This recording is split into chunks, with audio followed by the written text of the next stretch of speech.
Assalamualaikum warahmatullahi wabarakatuh. Salam sejahtera untuk kita semua. Perkenalkan kami dari kelompok 2 mata kuliah Ekonomi Politik dengan judul Analisis Teori Neomarxisme dalam Program Watsal terhadap Pemenuhan Hak Atas Air di Indonesia, studi kasus Grup Aqua. Dengan anggota saya Inas Ulia Zahra Lazwati dengan NIM H141838 dan rekan saya Cahaya Malam Ulina H141860 dan Filza Hanifatiningsi H141864 dan Nyoman Desvi Aristawidya H141884. Selanjutnya, resume jurnal yang kami gunakan dengan judul Pengaruh Water Resources Sector Adjustment Loan atau WATSAL terhadap pemenuhan hak atas air di Indonesia. Volume 5, nomor 2, halaman 378 hingga 387, jurnal tahun 2019 oleh Patria Rizky Ananda. Di jurnal tersebut dijelaskan bahwa pada April 1998 Bank Dunia mengusulkan suatu program pinjaman tersebut yang disebut dengan Water Resources Sector Adjustment Loan atau WATSAL yang mana dibentuk sebagai bagian dari program pemulihan ekonomi makro Bank Dunia IMF dalam kerangka kerja konsultatif Group for Indonesia atau CGI, yang mana air merupakan sumber kehidupan bagi setiap makhluk hidup. Dan air merupakan salah satu hajat hidup orang banyak dan dapat diambil secara cuma-cuma. Maka dari itu, air dapat dikatakan sebagai barang sosial. Dan seiring meningkatnya jumlah penduduk dan terbatasnya jumlah air yang dapat dikonsumsi, pengelolaan sumber daya air yang efektif harus dilakukan. WATSAL sebagai bantuan pinjaman yang diprakarsai oleh Bank Dunia dalam forum CGI memberikan pengaruh terhadap pemenuhan hak atas air di Indonesia. Untuk memenuhi syarat pinjaman WATSAL, pemerintah Indonesia mengesahkan Undang-Undang Sumber Daya Air yang memberikan peluang bagi swasta untuk turut serta dalam pengelolaan sumber daya air. Undang-Undang Sumber Daya ini memberikan payung hukum kepada pelaku industri AMDK atau swasta untuk melakukan pengelolaan sumber daya air. Pada berjalannya, perusahaan AMDK ini ternyata secara tidak langsung telah melakukan diskriminasi terhadap pemenuhan hak atas air. Pemenuhan hak atas air ini ternyata tidak berjalan dengan baik sehingga kesehatan masyarakat atau terpenuhi hak atas air baik secara perundang-undangan maupun implementasi bukan menjadi tujuan utama. Yang mana dengan demikian hak atas air masyarakat juga tidak dapat terpenuhi.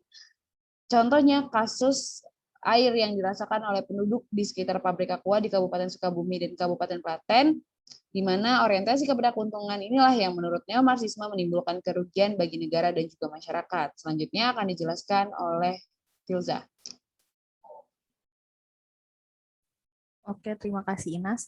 Selanjutnya ada teori neomarxisme. Teori neomarxisme ini atau dikenal juga dengan teori strukturalisme merupakan bentuk kritik terhadap teori marxisme.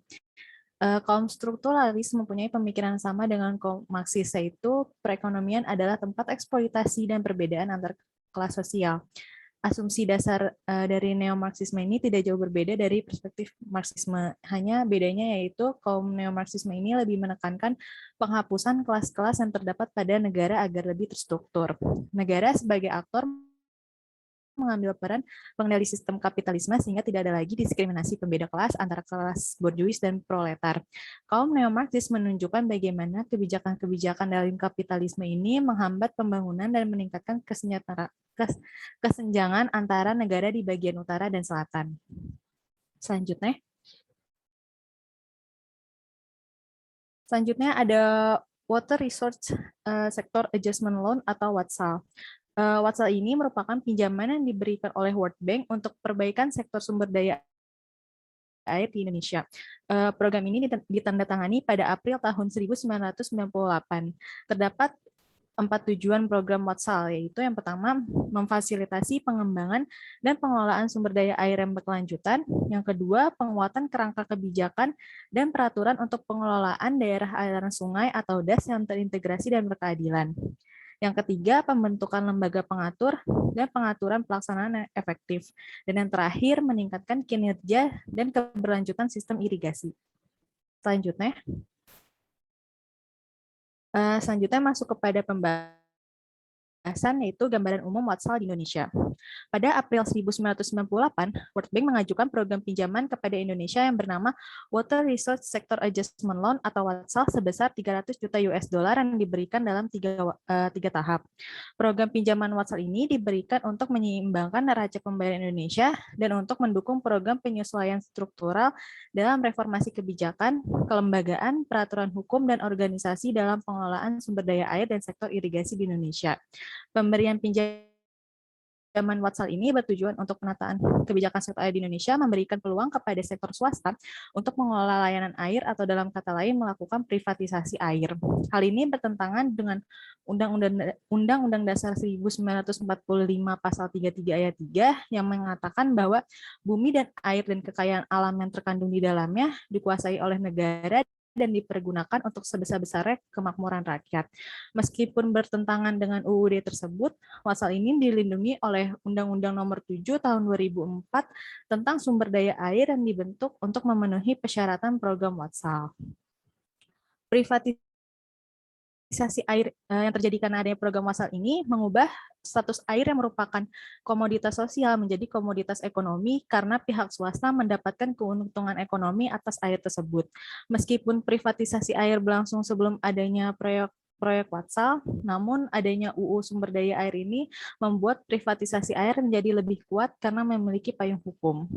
UU sumber daya air ini mereduksi hak asasi warga negara atas air dan membuat fungsi ekonomi lebih dominan dibandingkan fungsi sosial dan fungsi pengelolaan lingkungan, sehingga menjadikan sektor air sebagai barang privat dan bukan lagi barang publik yang dapat dinikmati oleh seluruh masyarakat Indonesia.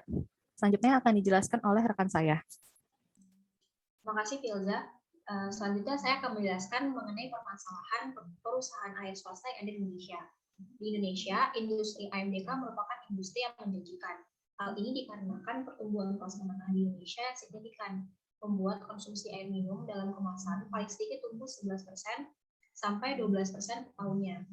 Perusahaan AMDK terbesar di Indonesia adalah perusahaan milik Grup Aqua yang telah menguasai lebih dari 40% pasar AMDK di Indonesia.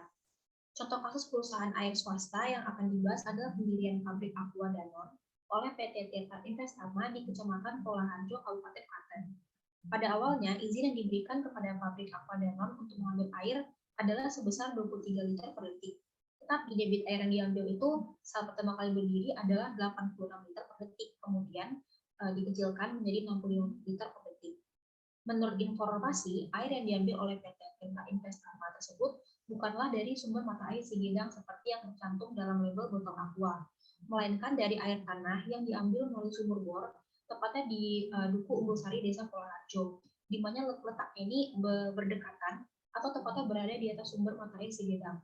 Nah, sumber mata air Tapi Laler ini merupakan sumber air irigasi bagi 415 hektar lahan pertanian yang ada di Kecamatan Polaharjo. Selanjutnya, saya akan menjelaskan pandangan neomarxisme terhadap kasus perusahaan air swasta terhadap pemenuhan hak atas air yang ada di Indonesia. Menurut neomarxisme, ekspansi dilakukan untuk menemukan pasar-pasar baru serta sumber bahan mentah dan tenaga kerja agar kapitalisme dapat terus berlangsung. Dapat dilihat bahwa dalam kurun waktu 2 tahun, Grup Aqua mampu menambah 4 pabrik di beberapa wilayah. Bahkan pada tahun 2010, Grup Aqua yang memiliki 13 pabrik meningkat menjadi 17 pabrik pada tahun 2012. Perusahaan Aqua ini merupakan perusahaan yang paling banyak mengambil sumber daya air. Dalam 1 bulan saja, pabrik Aqua memanfaatkan 218.000 kubik air bawah tanah yang hanya sedikit dengan pemanfaatan yang dilakukan oleh PDAM Kota Sukabumi. Akibatnya, akses masyarakat terhadap air bersih itu menjadi sangat terbatas. Nah, untuk mengatasi krisis air yang terjadi, masyarakat itu sempat meminta bantuan kepada perusahaan Aqua. Mereka menyusun proposal dan mencantumkan permohonan mereka, yakni meminta pembiayaan terhadap 2 pusat MCK atau mandi, cuci, dan hapus. Namun proposal tersebut masih harus melalui proses tawar-menawar dengan perusahaan dan pada akhirnya bahkan hanya 1 buah yang diberikan oleh perusahaan Aqua ini. Meskipun telah melalui proses tawar-menawar, warga itu masih harus menunggu lagi untuk realisasi dari perusahaan Aqua. Perilaku yang ditunjukkan oleh perusahaan Aqua ini memperlihatkan bahwa orientasi utama mereka adalah untuk memperoleh keuntungan. ketimbang mensejahterakan masyarakat. Hal tersebut sejalan dengan apa yang dikemukakan oleh pandangan neomarxisme, bahwa prinsip-prinsip yang membangun kapitalisme sendiri adalah prinsip kepemilikan kekayaan pribadi dan pengejaran keuntungan. Kita bisa lihat juga bagaimana struktur eksploitatif tersebut dapat mengaitkan serangkaian ketimpangan yang ada sehingga mempersulit masyarakat sekitar untuk mengejar ketinggalan, dan bagaimana respon perusahaan dalam mempertahankan posisinya selama ini. Selanjutnya akan dijelaskan oleh teman saya, Desi. Ya, terima kasih Cahaya. Selanjutnya yang dapat kami simpulkan dari makalah ini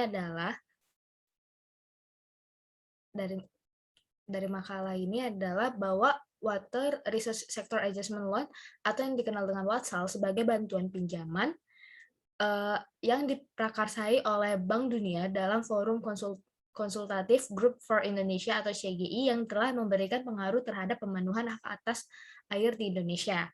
Nah, agar dapat memenuhi syarat pinjaman WATSAL ini, pemerintah Indonesia mengesahkan Undang-Undang Sumber Daya Air yang memberikan peluang bagi swasta untuk turut serta dalam pengelolaan sumber daya air. Pada perjalanannya, perusahaan AMDK secara tidak langsung telah melakukan diskriminasi terhadap pemenuhan hak atas air. Maka WATSAL ini diharapkan mampu membantu Indonesia bangkit dari krisis ekonomi yang pada tahun 1997 hingga 1998 yang justru menimbulkan krisis yang lain. Undang-Undang Sumber Daya Air ini yang digunakan oleh Grup Aqua sebagai dasar dalam pengelolaan sumber daya air yang ternyata tidak mampu menciptakan kegiatan pengelolaan air yang berpihak kepada masyarakat serta berorientasi kepada keuntungan ini yang menurut teori neomarxisme menimbulkan kerugian bagi negara dan masyarakat. Nah, saran yang dapat kami ambil bahwa pemerintah harus memperhatikan pemenuhan hak atas air bagi masyarakat di Indonesia agar dapat berjalan dengan baik. Lalu, pemerintah juga harus melakukan optimalisasi peran menjadi regulator bukan lagi pelaksanaan. Negara harus mempunyai kekuatan power to course terhadap pengawasan perusahaan air swasta yang ada di Indonesia. Maka dari ini petugas pemerintah yang dapat memberikan teguran tentang pentingnya kepatuhan terhadap batas pengambilan air agar sesuai dengan yang tertera pada perizinan yang didapatkannya, sehingga keseimbangan sumber daya air permukaan yang ada bisa terjaga.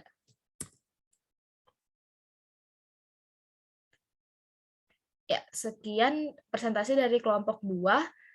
Terima kasih telah menonton.